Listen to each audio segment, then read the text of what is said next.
Hi friends, welcome back to my channel. మీరు కనుక నా ఛానల్ ఫస్ట్ టైం చూస్తున్నారా అయితే సబ్స్క్రైబ్ చేసుకోండి. అలాగే పక్కనే ఉన్న బెల్ ఐకాన్ని క్లిక్ చేసేయండి ఫ్రెండ్స్.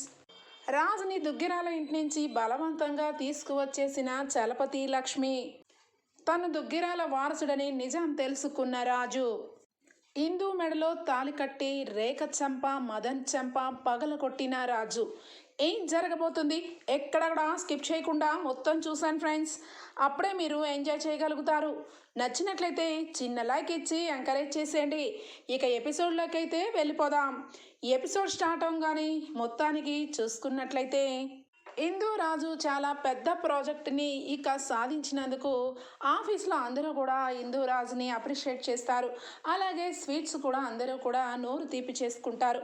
ఇక ఇటువైపు చూస్తే రేఖ అలాగే భ్రమరాంబ శేషు అందరూ కూడా కూర్చొని ఇమాజినేషన్ చేసుకుంటారు. తను మాత్రం ఇక సీఈఓ అయ్యింది కాబట్టి, ఈ ఇంటి వారసురాలు కాబట్టి ఆ రాజుగాడు ఆ ఇందు ఇద్దరు కలిసి మనల్ని ఏ రకంగా ఇంట్లో పని చేయించుకుంటారో ఒక్కసారి ఊహించుకో రేఖ అని చెప్పి ఇక భ్రమరాంబ అనడంతో, భ్రమరాంబ అన్న మాటలకి ఇక రేఖ భ్రమరాంబ ఇద్దరూ కూడా ఒక్కసారిగా ఊహించుకుంటారు. ఇద్దరు కూడా ఇంటి పని చేసుకుంటూ చింపిరి జుట్లు వేసుకొని ఇల్లంతా తుడిచిపెడుతూ ఒకవైపు భ్రమరాంబ మరొకవైపు రేఖ కాఫీ కప్పుతోని ముడి పెట్టుకొని అచ్చు గుద్దినట్టు పని మనిషి అవతారంలో ఇక అపర్ణకి సుభాష్కి కాఫీలు అందిస్తూ ఉంటుంది. అపర్ణ దుగ్గిరాల వైభవం సహా ఒంటి నిండా నగలేసుకొని చక్కగా పట్టుచీర కట్టుకొని పూర్వ వైభవంతో కాలు మీద కాలు వేసుకుని కూర్చుంటుంది. మరొక వైపు సుభాష్ చక్కగా కాళ్ళతో హ్యాపీగా ఒకప్పుడు ఏ రకంగా ఉండేవాడో అదే విధంగా దర్జాగా కూర్చుంటాడు. ఇక రాజ్ ఇందు సంగతి చెప్పనవసరమే లేదు. ఇంటికి ఇక సెంటర్ ఆఫ్ అట్రాక్షన్గా ఇద్దరు కూడా చాలా హుందాగా ఇక తయారయ్యి కనిపిస్తారు. ఇక అదంతా కూడా ఊహించుకొని కాఫీలు అందిస్తూ చింపిరి జుట్టుతో రేఖ ఒక్కసారిగా అమ్మ బాబోయ్ అని చెప్పి ఇక కళ్ళు తెరుస్తుంది. అమ్మ బాబోయ్ ఊహించుకుంటేనే భయంకరంగా ఉంది అని చెప్పి చెమటలైతే పట్టేస్తుంది. ఇక భ్రమరాంబ అయితే రేఖ ఇప్పుడు మనం ఊహించుకుంటేనే ఇలా ఉంది, రేపు ఇలాగే జరిగితే ఏం చేస్తాం రేఖ? ఎన్ని సంవత్సరాల నుంచో గోతికాడ నక్కలాగా వెయిట్ చేస్తూ ఈ ఆస్తి మన చేతుల్లోకి వస్తుందేమో అనుకుంటే ఆ రాజుగాడు అలాగే ఆ ఇందు ఇద్దరూ కలిసి మనల్ని జోకర్లు చేసేలా ఉన్నారే అని చెప్పి ఇక అనుకుంటూ ఉంటే అలా జరగడానికి వీల్లేదు. ఖచ్చితంగా ఏదో జరుగుతుంది. ఆ ఇందు ఆ రాజ్ ఏదో దాచిపెడుతున్నారు. అది ఖచ్చితంగా కనిపెట్టి తీరుతాను అని చెప్పి ఇక అనుకుంటుంది రేఖ. ఇక ఇక్కడ ఇలా ఉంటే ఆల్రెడీ ఇక వెంకీ అలాగే నందు ఇద్దరు కూడా ఇక కలిసి మాట్లాడుకోవడం జరుగుతుంది. మా అమ్మ వాళ్ళు నన్ను ఇక డెలివరీ బాయ్ లాగా చూసారేమోనని అనుమానంగా ఉంది. నేను ఇంత చదువుకొని డెలివరీ బాయ్ లాగా చేస్తున్నానంటే ఇంట్లో అమ్మ నాన్న తట్టుకోలేరు. అన్నయ్య అంటే నా గురించి చిన్నప్పుడే త్యాగం చేసి వాడు అన్ని విషయాల్లోనూ నన్ను ముందు పెట్టాడు. ఇంకా వాడు చదువు పక్కన పెట్టి నన్ను డబ్బు పెట్టి చదివించడానికి వాడు ఎన్నో రకాలుగా ఇంటికి సాయం చేశాడు. అలాంటి నేను ఇలా డెలివరీ బాయ్లా చేస్తున్నాను సంగతి తెలిస్తే ఇంట్లో వాళ్ళు చాలా బాధపడతారు నందు అని చెప్పి బాధపడుతూ ఉంటే, ఒరేయ్ వెంకీ, నువ్వు ఇంట్లో ఈ సంగతి చెప్తేనే మంచిదిరా. నువ్వేమీ తప్పు చేయట్లేదు, దొంగతనం చేయట్లేదు. ఒక డెలివరీ బాయ్గా చేస్తూ నువ్వు నీ కష్టాన్ని నమ్ముకొని రేపొద్దున్న ఫర్దర్గా మంచి ఉద్యోగం కోసం ట్రైనింగ్ తీసుకుంటున్నావు, అంతే, సింపుల్. ఇక నువ్వు ఎక్కువ ఆలోచించమాకు అని చెప్పి ఇక ధైర్యాన్ని ఇస్తుంది నందు. ఇక ఇటువైపు చూస్తే చలపతి లక్ష్మి ఇద్దరు కూడా ఇక వెంకీని ఆల్రెడీ వాళ్ళ ఫ్రెండ్ హౌస్కి వచ్చినప్పుడు కనిపెట్టి చూసేస్తారు. వాడిని చూసి ఇక చాలా బాధ అనిపిస్తుంది లక్ష్మి అని చెప్పి ఇద్దరు కూడా బాధపడుతూ ఉంటే అప్పుడే వెంకీ రావడంతో వెంకీని గట్టిగా నిలదీస్తాడు చలపతి. ఏంట్రా నువ్వు చదువుకున్న చదువేంటి, నువ్వు చేసే పనేంటి, పొద్దున్నుంచి రాత్రి వరకు ఇలా బండి మీద డెలివరీలు చేసుకుంటూ టిప్పులు తీసుకుంటూ ఏంట్రా ఇదంతా అని చెప్పి బాధపడుతూ ఉంటే, నాన్న అది నా ఉద్యోగం పోయింది నాన్న, అందుకే ఏదో ఒక ఉద్యోగం చెయ్యాలి, మీకు అమ్మని మిమ్మల్ని ఇద్దరిని చూసుకోవాలి, అందుకే నాన్న ఈ పని చేస్తున్నాను అనగానే, వద్దురా, నువ్వు ఉద్యోగం పోతే పర్వాలేదు, నువ్వు ఇలాంటి ఉద్యోగాలు చేయకూడదు, నువ్వు చదివిన చదువుకి ఆ డెలివరీ బాయ్కి ఏమీ సంబంధం లేదు. వద్దు అనగానే ఇక నందు వచ్చి, ఏంటి అంకుల్ ఏం చేస్తున్నారు? ఇప్పుడు ఉన్న పరిస్థితుల్లో వాడు ఉద్యోగం చేయడం చాలా ఇంపార్టెంటు. అది డెలివరీ బాయ్గానా ఇంకొకటా కూడా కాదు. వాడు కష్టపడి కష్టాన్ని నమ్ముకున్నప్పుడు ఎవరికీ నష్టం జరగదు. వాడు పైన ఇంట్లో కూర్చొని కుమిలిపోయే కంటే వాడంటూ బయటకు వెళ్ళి ఏదో ఒక వర్క్ చేసుకుంటూ వాడి ఖర్చులకి, వాడు చేయాలనుకున్న కోర్సులకి వాడు డబ్బు సంపాదించుకుంటున్నాడు. ఇందులో తప్పే ఉంది? ఒకరిని బాధ పెట్టట్లేదు, ఒకరి డబ్బుని ఎత్తుకు రావటం లేదు. ఎందుకు ఎందుకు అంకుల్ తను డెలివరీ బాయ్గా చేయకూడదు అని చెప్పి ఇక అనగానే, చలపతి నిజంగానే కదా, నా కొడుకు ఏ తప్పు చేయట్లేదు కదా అని చెప్పి అర్థం చేసుకొని నందు మాటలకి ఇక వెంటనే, అమ్మ నువ్వు చెప్పింది 100% కరెక్టు. నిజమే, వాడు ఏం చేస్తే ఏమైంది? వాడు మంచి దారిలో వెళ్తున్నాడు. ఒరే, నువ్వు అనుకున్నది సాధిస్తావు. నీకు ఆ ఉద్యోగం పోతే ఏమైంది? అంతకంటే బ్రహ్మాండమైన ఉద్యోగం ఉందేమో, అందుకే నీకు ఇలా జరిగిందేమో. వెళ్ళు, నువ్వు ఏం వర్క్ చేసినా పర్వాలేదు, కానీ నువ్వు ఒక మంచి దారిలో ఉన్నావనే నమ్మకం నాకుంది అని చెప్పి ఇక ఎంకరేజ్ చేసేసరికి ఇక ఒకవైపు నందు ఇంట్లో వాళ్ళని చాలా చక్కగా కన్విన్స్ చేసింది అని చెప్పి మనసులో అనుకొని, నందు నువ్వు నా బెస్ట్ ఫ్రెండ్వి, నువ్వు నిజంగానే నా లైఫ్లో రావడం చాలా అదృష్టంగా భావిస్తున్నాను అని చెప్పి నందు 2 చేతులు పట్టుకొని ఇక చాలా సంతోషంగా ఫీల్ అవుతాడు వెంకీ. కుటుంబంలో రాజ్ లేకపోవటం, రాజ్ ఇక దుగ్గిరాల ఇంట్లో ఉంటున్నాడు. ఇక రాజ్కి ఎలాంటి ప్రమాదం వస్తుందా అని చెప్పి చలపతి లక్ష్మి ఆల్రెడీ ఎప్పటి నుంచో లోపల భయపడుతూనే ఉంటారు. ఇక ఇదిలా ఉంటే ఇక రాజ్ ఇందు ఇద్దరు కూడా ఇక బెడ్రూమ్లో ఉంటారు. ఇక రాజుని ఇందు అయితే స్వీట్ తీసుకొని రాజ్ దగ్గరికి చాలా ప్రేమగా వస్తుంది. రాజ్ ఇక ఆశ్చర్యపోతూ ఇక దిండు అలాగే చాప తీసుకొని, తప్పుకో, నువ్వు నన్ను ఇమాజినేషన్లో స్వీట్ కాదు అన్నీ ఇస్తావు, కానీ నువ్వు ఏమి ఇవ్వవు, నువ్వు ఎందువి నాకు తెలుసు అనగానే, రాజు ఏం మాట్లాడుతున్నావు? ఈ స్వీటు తీసుకో అని చెప్పి దగ్గరకు వస్తూ ఉంటుంది.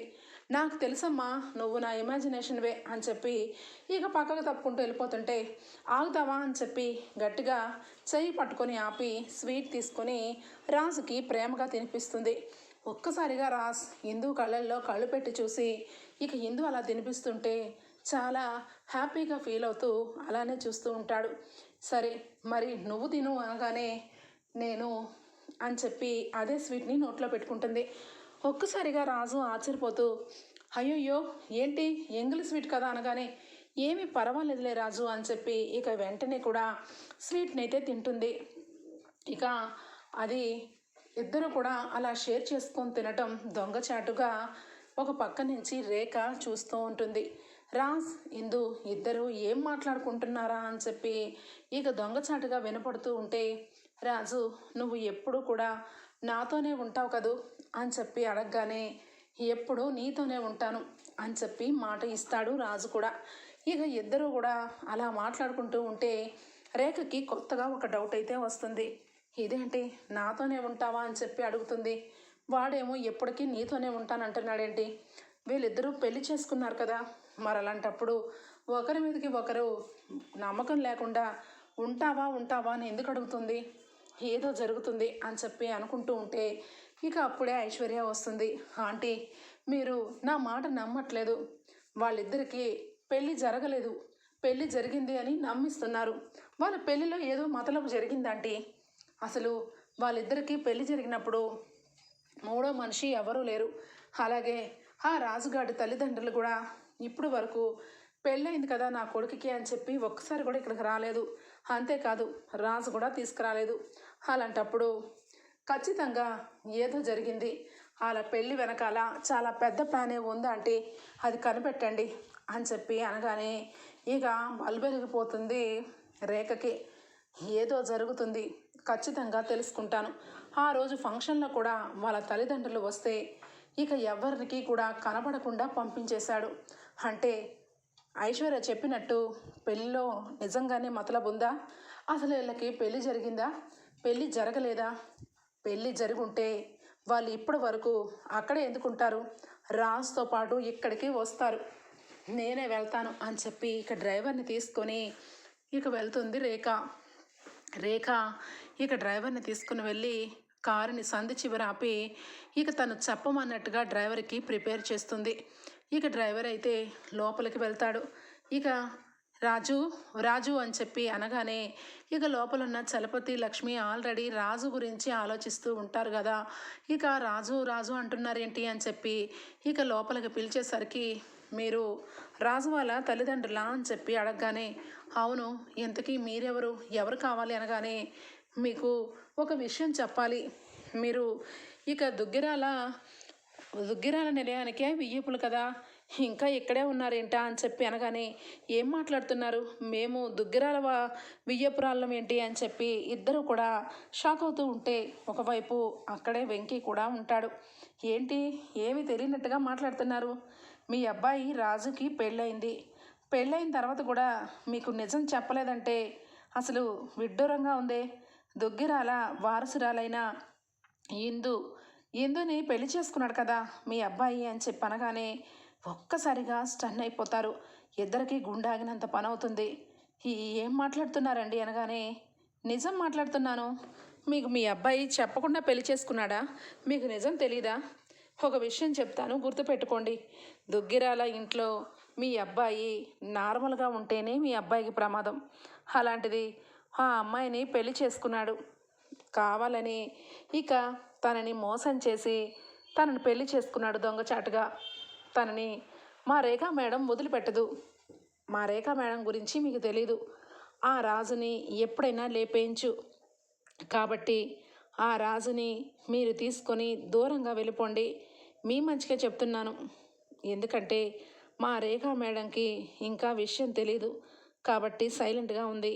ఇప్పుడు మీరు గనక మీ అబ్బాయిని తీసుకొని వెళ్ళకపోతే మీ అబ్బాయిని చంపేయడం ఖాయమని బెదిరిస్తాడు.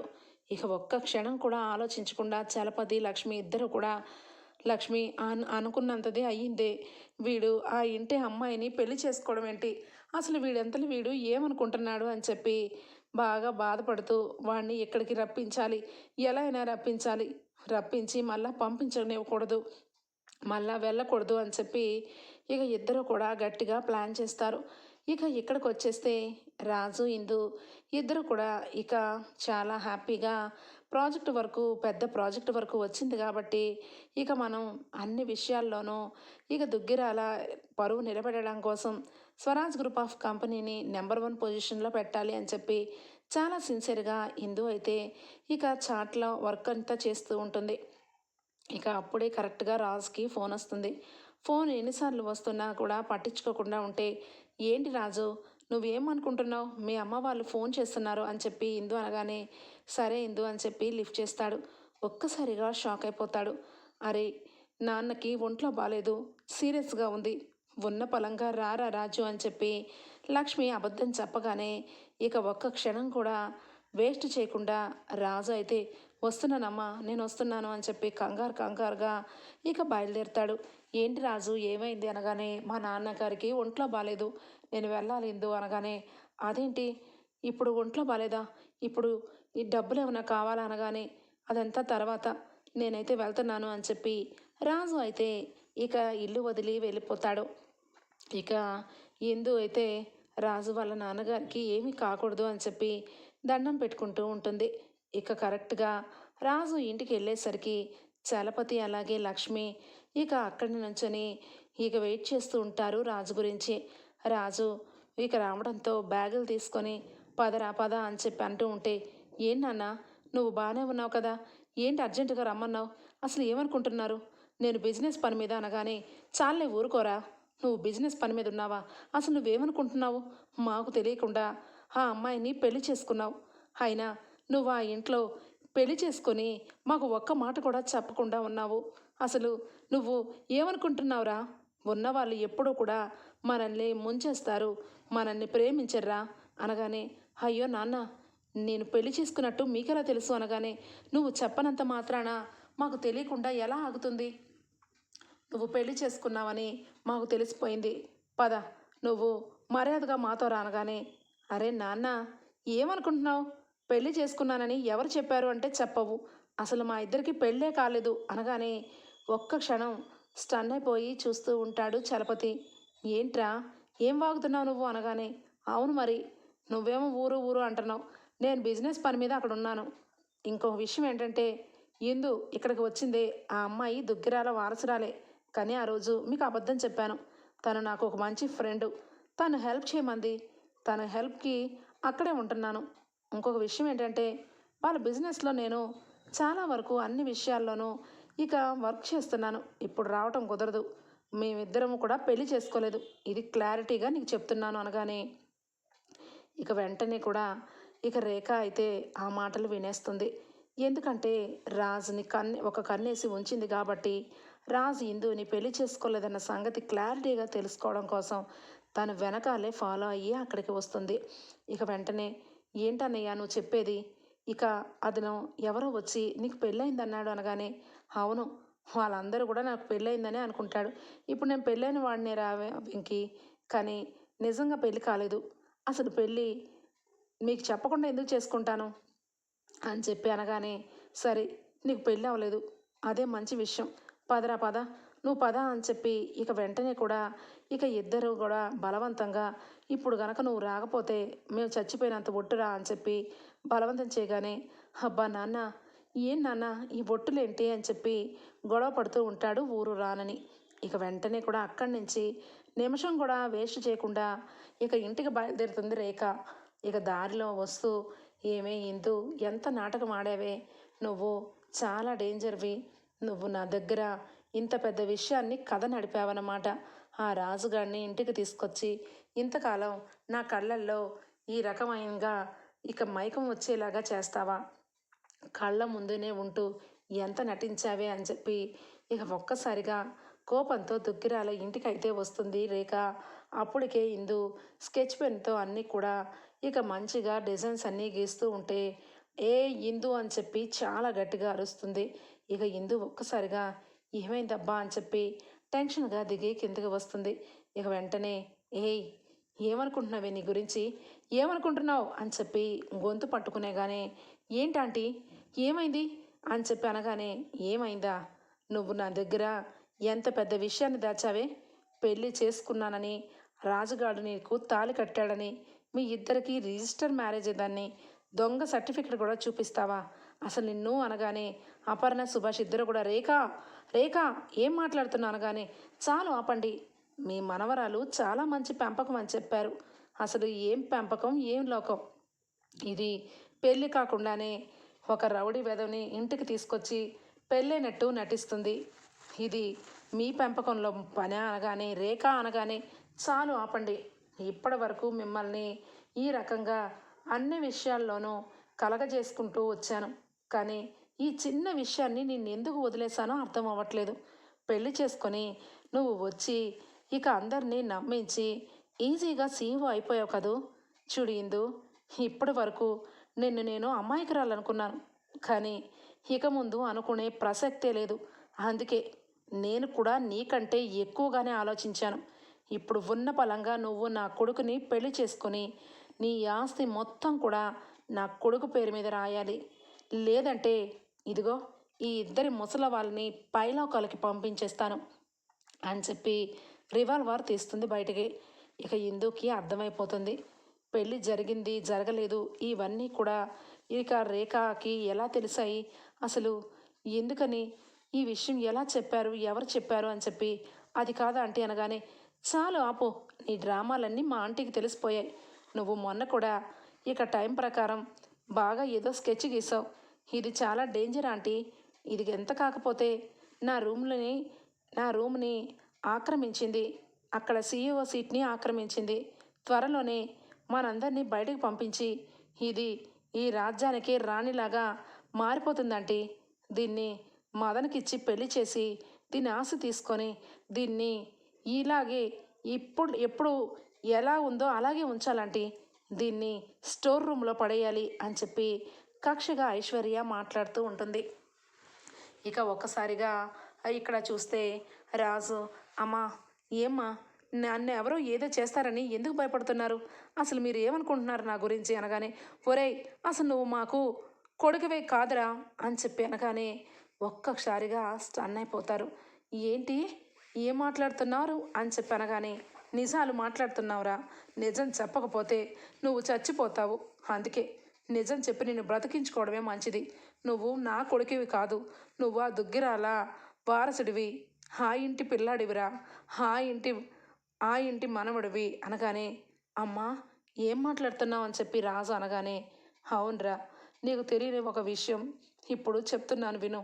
నువ్వు మాకు నీకు 8 ఏళ్ల వయసులో మాకు దొరికావు. నువ్వు దెబ్బలతో పడిపోతే మేము నిన్ను పెంచాము. నువ్వు ఎక్కడి నుండి వచ్చావని ఎంక్వైరీ చేశాము. కానీ ఎవ్వరూ కూడా తెలుసుకోలేదు. అసలు నీ గురించి ఎవరు లేరనుకున్నాము. కానీ ఇప్పుడే తెలిసిందిరా, నువ్వు ఆ దుగ్గరాల వారసుడివని, ఇక నువ్వు ఆ ఇంటి మనవడివని. అందుకే అందుకేరా భయపడి చెప్పట్లేదు అనగానే, ఏంటమ్మా ఏమైంది? నేను ఆ ఇంటి మనవడినా? ఏంటమ్మా ఇదంతా కూడా? నాకంతా కూడా విచిత్రంగా ఉంది. అసలు ఆ ఇంటి మనవడినైతే మరి నా ఇంట్లో వాళ్ళ దగ్గర నన్ను వదలకుండా ఎందుకమ్మా ఇంతకాలం నా దగ్గర నిజం దాచారు అనగానే, నాన్న నువ్వు ఆ ఇంటి మనవడివే, కానీ ఆ ఇంటి రాక్షసి రేఖ అంట. ఆవా నువ్వు మనవడిగా అక్కడ ఉంటే నిన్ను చంపేస్తుందంట. వాళ్ళకి ఏవో కక్షలు ఉన్నాయంట. ప్లీజ్ రా నాన్న, నిన్ను కనకపోయినా నిన్ను కన్న తల్లిదండ్రులాగే చెప్తున్నాము. నువ్వు లేకపోతే మేము ఉండలేవురా అనగానే, నాన్న అమ్మ మీరు నన్ను కనకపోయినా అంటున్నారు. మీరే నా కన్న తల్లిదండ్రులుగా నేను అనుకున్నాను. కానీ ఇప్పుడు అర్థమైంది నా ఫ్యామిలీ ఇక రిస్క్లో ఉందని. నాకంటూ అమ్మమ్మ తాతయ్య ఉన్నారని అనగానే, ఏం మాట్లాడుతున్నావురా అనగానే, అవును, ఆ అపర్ణాదేవి గారు నాకు అమ్మమ్మ అవుతారు. ఇక సుభాష్ గారు నా తాతయ్య అవుతారు. అలా రాజ్ వాళ్ళ అబ్బాయి పోలికలతో నేనున్నానని నా మనవడు స్వరాజ్ ఇక చిన్నప్పుడే తప్పిపోయాడు. వాడు పెద్దయ్యి నీ దగ్గర నీ అంతే ఉంటాడు అని చెప్పి ఆ పెద్ద ఆవిడ ఎన్నోసార్లు అంటూ ఉంటే నేను ఆకతాయిగా లెక్క చేయలేదు. కానీ ఇప్పుడు తెలుస్తుంది నేను ఆ ఇంటి కుటుంబ సభ్యుడినమాట అని చెప్పి ఇక బాధపడుతూ ఉంటే శృతి వస్తుంది. ఇక శృతి వచ్చి, రాజు నీకు కొన్ని విషయాలు చెప్పాలి. నిజంగానే ఆ ఇంట్లో నీకు రిస్క్ ఉంది. అందుకే మీ ఇంట్లో వాళ్ళెవరికి కూడా ఈ నిజం చెప్పొద్దని చెప్పాను అనగానే, చూడండి శృతి మేడం, అసలు మొత్తంగా నాకు ఆ దుగ్గిరాల కథ మొత్తం నాకు తెలియాలి. నా చిన్నప్పుడు జరిగిన విషయాలన్నీ నేను మర్చిపోయాను. అసలు ఏం జరిగిందో ప్లీజ్ చెప్పండి అనగానే, A to Z మొత్తం కూడా శృతి చెప్తుంది. ఇక అందరూ కూడా శ్రీశైలం సంతోషంగా ఎందు నందు వాళ్ళిద్దరికీ ఉయ్యాల ఫంక్షన్ చేసి సంతోషంగా వాళ్ళు ఇక వెళ్తూ ఉండగా ఆ రేఖ వాళ్ళ అమ్మ రుద్రాని అందరినీ బాంబ్ బ్లాస్ట్ చేసి చంపాలని ప్లాన్ చేసింది. అందులో భాగంగానే ఇక అపర్ణ సుభాష్ మేడం గారు వాళ్ళిద్దరూ బ్రతికారు. ఎందు నందు అని 2 పిల్లలతో వాళ్ళు బ్రతికి బట్ట కట్టారు. వాళ్ళు చాలా డేంజర్ మనుషులు, నిన్ను కూడా చంపేస్తారు ప్లీజ్ అనగానే, ఇక కథ మొత్తం తెలుసుకున్న రాజు ఒక్క నిమిషం కూడా టైం వేస్ట్ చేయకుండా ఇక ఒక్కొక్క మాటకి తను మైండ్లో ఇక అన్ని విషయాలు గుర్తు తెచ్చుకొని గతం మొత్తం కూడా గుర్తుకొస్తుంది రాజుకి. ఇక అలానే చూస్తూ చూస్తూ ఇక వాటర్ బాటిల్ నిండా వాటర్ తాగి ప్రశాంతంగా కూల్గా, అమ్మా నాన్న నేను ఆ దుగ్గిరాల వారసునైనా, నేను ఎప్పుడూ నీ కొడుకునే, నీ పెద్ద కొడుకునే, మీరు ఇక్కడే ఉండండి, నా గురించి మీరేమీ భయపడమాకండి అని చెప్పి ఇక అక్కడి నుంచి ఇంటికి వస్తాడు. ఇంటికి వస్తూ ఉంటే ఇక్కడికి వస్తే మదన్కి అలాగే రేఖ ఇక తాలిబొట్టు ఇచ్చి, ఒరేయ్ ఎలాంటి పురోహితుడు అవసరం లేదు, ఎలాంటి మంత్రాలు అవసరం లేదు, దీని మెడలో తాలి కట్టు, నేను ఫోటోలు తీస్తాను, ఈ ఫోటోలు చాడు, దీనికి నీతో పెళ్ళైందని ప్రూవ్ చేయడానికి అనగానే, ఇక మదన్ వచ్చి తాలి తీసుకొచ్చి ఇందు మెడలో కట్టబోతూ ఉంటే ఇక రేఖ ఆనందం పడుతూ ఉంటుంది. ఇక అప్పుడే రాజు ఎంటర్ అయ్యి ఇక మదన్ చేతిలో ఉన్న తాళిని తీసుకొని ఎందు మెడలో తాళిని కట్టి రేఖ చెంప చెల్లు చిల్లున వాయిస్తాడు. ఒక్క క్షణం, ఏయ్ మా అమ్మనే కొడతావా అని చెప్పి మదన్ రాగానే మదన్ని కూడా చెంపలు పగల కొట్టి, రే ఏమనుకుంటున్నావురా పిల్లవాడు, సైలెంట్గా ఊరుకో, అసలు ఏముందనిరా మీరు ఇందుని పెళ్లి చేసుకోవాలనుకుంటున్నారు, ఇందు నా భార్య, ఇందుకి నాకు నిజంగా పెళ్ళి అవ్వలేదు, కానీ ఇప్పుడు మాత్రం మీ కళ్ళ ముందే పెళ్ళయింది, తీసావు కదా ఫోటో అనగానే, తీశాను అని చెప్పి ఇక వెంటనే కూడా ఇక శృతి చెప్తుంది. ఏంటి అందరూ ఆశ్చర్యపోతున్నారు, దుగ్గిరాల వారసున్నని నాకు ఇంతవరకు తెలీదు. అయినా కూడా ఇందు అంటే నాకు చాలా ప్రేమ. ఈ విషయం ఇందుకు కూడా చెప్పలేదు. కానీ ఎప్పుడైతే తను నా చేతిలో చేయి వేయించుకొని నన్ను వదిలిపెట్టి వెళ్ళవు కదా అని చెప్పి అనగానే అప్పుడే ఫిక్స్ అయ్యాను ఇందుని పెళ్లి చేసుకోవాలని.